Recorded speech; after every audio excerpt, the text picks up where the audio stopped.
মাগরিবের নামাজে পড়ে ছোট্ট এই দোয়াটি যদি আপনি 7 বার পাঠ করতে পারেন, নবীজি বলেন 70টি বিপদ থেকে তাকে মুক্তি দেওয়া হবে। এবং এই 70টি বিপদের মধ্যে সবচেয়ে ছোট্ট বিপদ হলো তার দারিদ্রতা।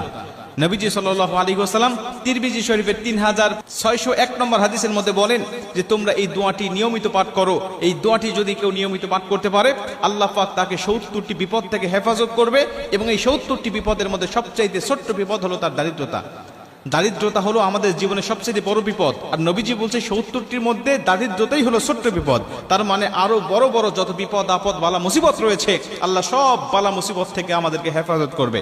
তার মানে আমি অসুস্থতা আছি, আপনি বিপদে আছেন, অসুস্থতায় আছেন, আল্লাহ পাক অসুস্থতাও আপনার দূর করে দিবে। আপনি বিপদে আছেন, এই দোয়াটি পাঠ করেন, আল্লাহ বিপদ থেকেও আপনাকে মুক্ত করে দিবে।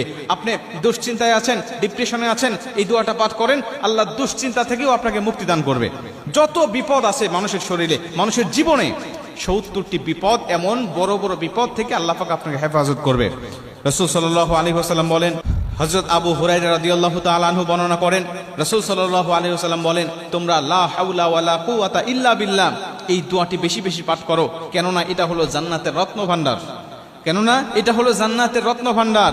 এই দোয়াটি যদি তোমরা বেশি বেশি পাঠ করো, জান্নাতের রত্নভাণ্ডার তোমাদেরকে দান করা হবে। এবং এই হাদিসের শেষের দিকে নবীজি সাল্লাল্লাহু আলাইহি ওয়াসাল্লাম বলছেন, তোমরা যদি এই দোয়াটির সাথে আরেকটু দোয়া যোগ করে যদি পাঠ করতে পারো, তাহলে তোমাদেরকে 70টি বিপদ থেকে মুক্ত করা হবে। কি সেই দোয়া?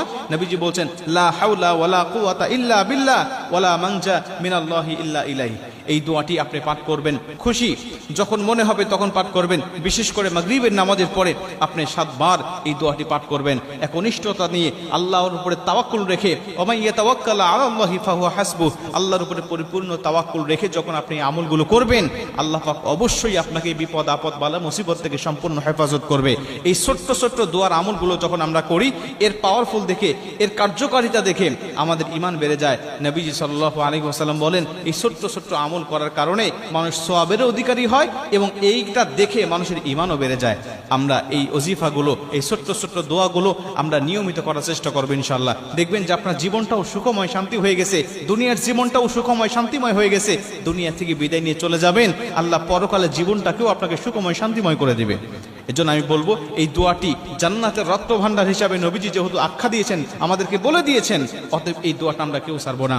লা হাওলা ওয়ালা কুওয়াতা ইল্লা বিল্লাহ, এটা তো পাঠ করবি সব সময়। বিশেষ করে মাগরিবের পরে, ফজরের নামাজের পরে আমরা এর সাথে আরেকটু যোগ করে লা হাওলা ওয়ালা কুওয়াতা ইল্লা বিল্লাহ ওয়ালা মানজা মিনাল্লাহি ইল্লা ইলাইহি, এই দোয়াটা আমরা পরিপূর্ণভাবে পাঠ করব ইনশাআল্লাহ। আশা করা যায় আল্লাহ পাক আমাদের সমস্ত বিপদ আপদ বালা মুসিবত থেকে সম্পূর্ণ হেফাজত করে ফেলবেন।